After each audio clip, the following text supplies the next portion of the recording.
Cusack wants to do your movie. And he was... Yeah, he's been on it for 4 years. He's been calling us about it for 3 years or whatever. And luckily enough, Charlie and Spike thought it was a good idea. So I came in and did it. But it was pretty great because John Malkovich called me up and he went, Johnny, there's this script and it's really good. And, and I was already doing the script, film, right? Like, I don't know why John was calling me. He goes, and, it's about me and, it says I'm an asshole, but, fuck it. I am an asshole. And, I just think, I go, John, stop. I'm doing this. It's great.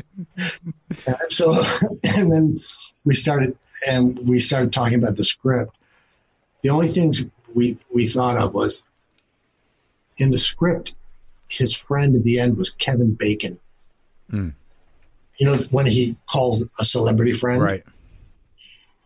And so John and I were talking and we were thinking, you know what? Like the 6 degrees of Kevin Bacon of it all, whatever, And we said, no, Charlie Sheen is Malkovich's best friend. Yeah.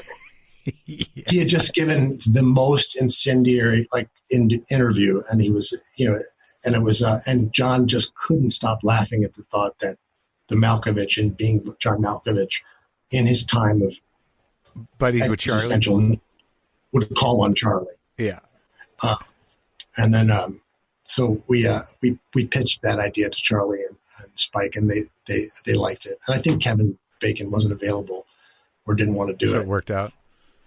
And then the script is so perfect. The only other thing we added was I said, Charlie, you don't have this puppeteer. He doesn't talk about his work that much and why, all artists have a justification for why we're failures, right? Sure. I do. So I said, I want to have this thing where he talks about his work that, it frightens people. It's too much for them. It scares them. And wasn't there another guy too? Wasn't there another guy, another puppeteer? Yeah. That was great. Yeah.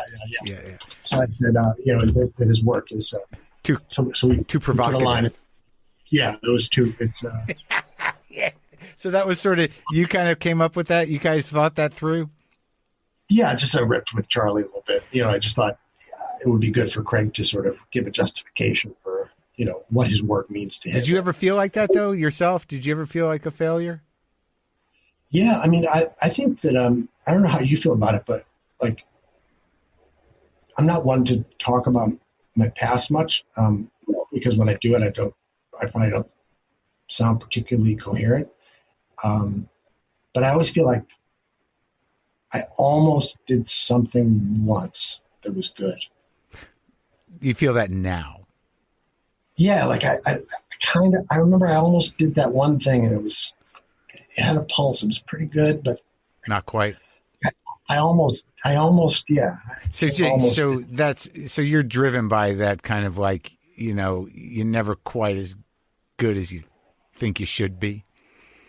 Yeah. Yeah. Like I feel like I almost did a couple things. So you like to keep a bat around to beat yourself with occasionally. No, I don't know. It's just, it's a strange thing. Yeah. What was the thing? What was the thing that you almost did? What was the closest you came, John? Well, I think like I look at it like if you like baseball, right? Yeah. If it's 3 out of 10, called pulse. Sure. Yeah. You're hitting 300. You're good. Yeah. Yeah. And then the rest is just sort of like you do. You're working. But if you're still hitting good, you may line out, you may strike out. Sure, right.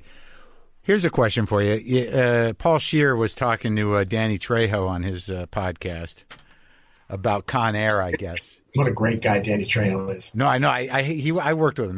Do you know that story? When I worked with him, it was hilarious.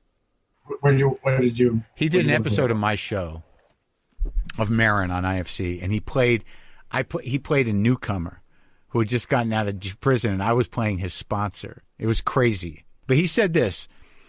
I guess Scheer I'm paraphrasing, and they were asking him about all the actors on Con Air and who was the real badasses were, who were the dudes who were the real badasses. And he said, "Man, you don't want to fuck with Cusack. You're the guy. You're the guy he identified as the badass." Now, why would Danny Trejo think that about you? Are you a brawler? What is your trip?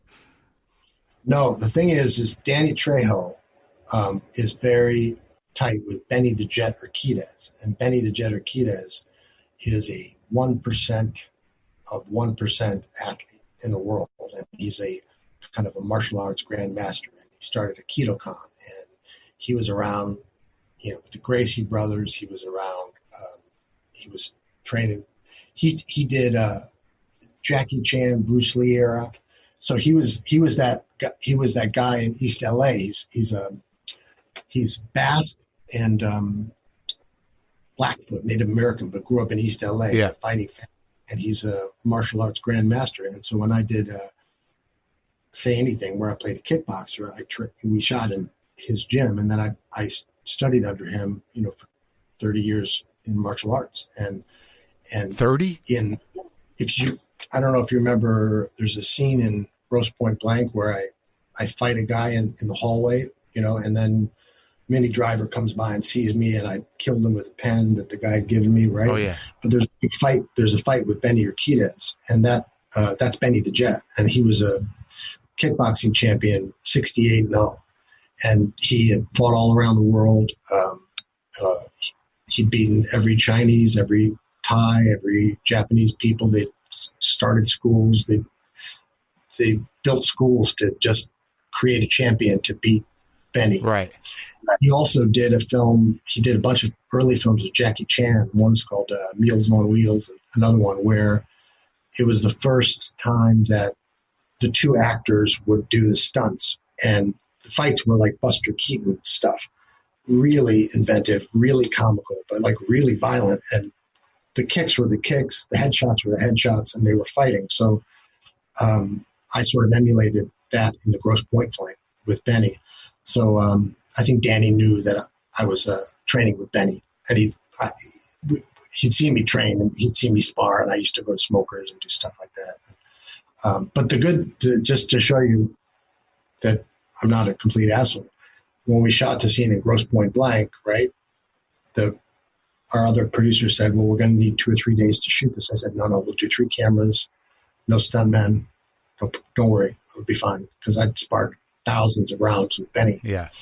And I was in a suit, right? The only reason we had to stop was because I was drenched with sweat, and they had to blow dry my hair and then put me in a new suit because I was drenched to the bone. At the end of the day, Benny had one trickle of sweat coming down here. Yeah. And then, I would train with him, and somewhere around Con Air time, it was like I was as good a weight as I could be at.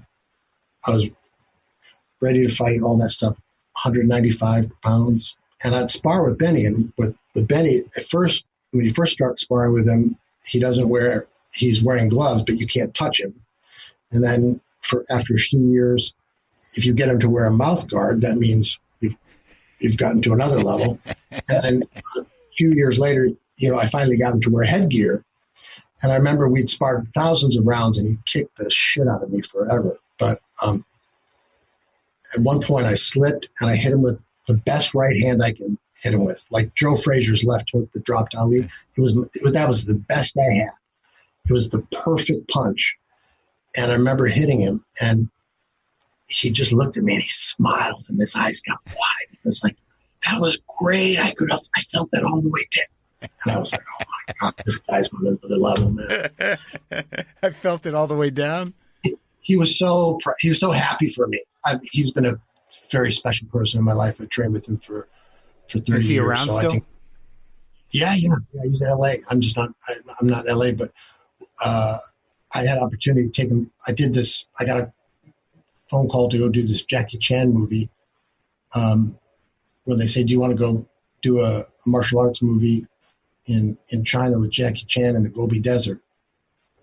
I was like, what kind of lunatic adventurer would pass that up? Right. Of course, yeah, I'm going to go do that. And so I brought Benny out and we choreographed the scenes with Jackie, so it was kind of full circle. Oh, that's nice. Jackie had started out with Benny. Yeah. I did my fight in Grosse Pointe Blank to honor Jackie and Benny, and then we did another fight, 5 years ago with them. So, that's great. So I think Danny might have been referring to that. Yeah, world. yeah. Oh, okay, that makes sense. We both dipped into. Do you still do you keep in shape? Yeah, although I don't spar as much because it hurts. Right. Yeah, we get old.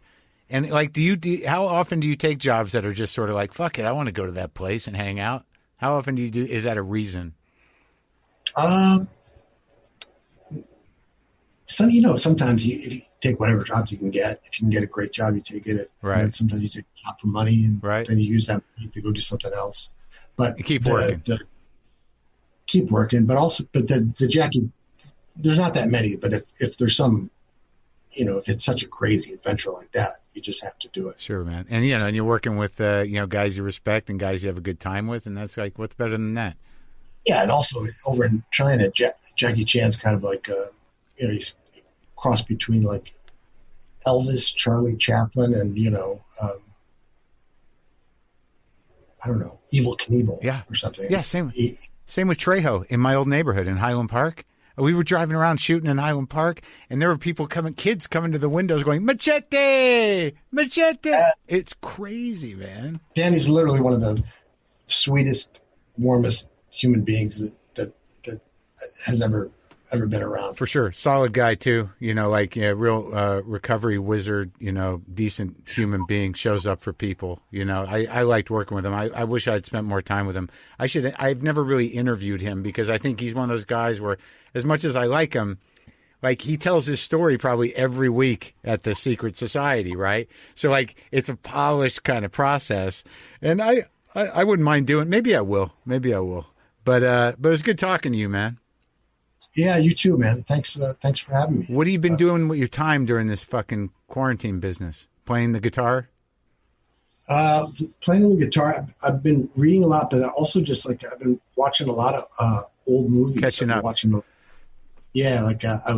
went on a deep dive on Graham Greene. Yeah, what was that about? Like why? Because it's like I'm doing the Criterion Collection and I just watched The Heartbreak Kid again with Grodin the other day, and But I guess the Graham Greene. Did he write The Third Man or he didn't? No.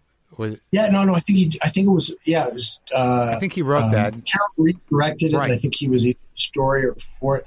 But I think it was just interesting because it's like every character starts out already totally exhausted.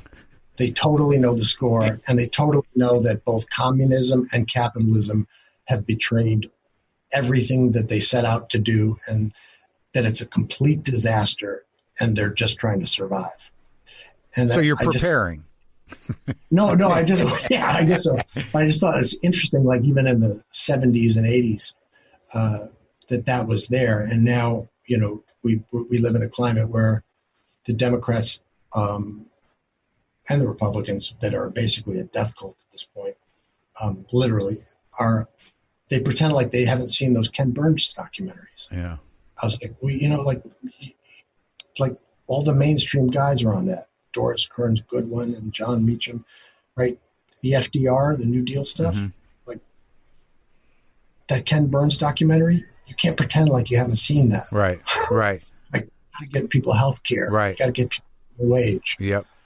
Anyway, I find it. What was your favorite one so far, the movie?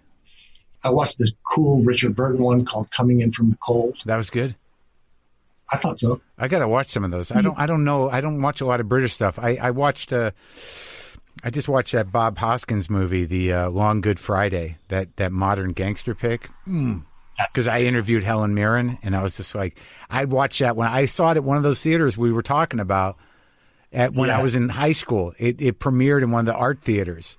Like the Waverly Place or like... it was called Don Poncho's. It was in Albuquerque, right across from the university. And we went to see Long Good Friday, and I remember it just blew my fucking mind. Was it one of those big halls, and the ceiling had like little stars in it? No, a little one. It was a little double feature revival theater across from the university. It's a laundromat now. But it was great. It was great to rewatch it. So I'm going to check out some of that Graham Greene stuff. But I'm glad you're holding up, and I enjoyed the show, and it was great talking to you, man. All right, brother. All right, take it easy, pal. Bye-bye.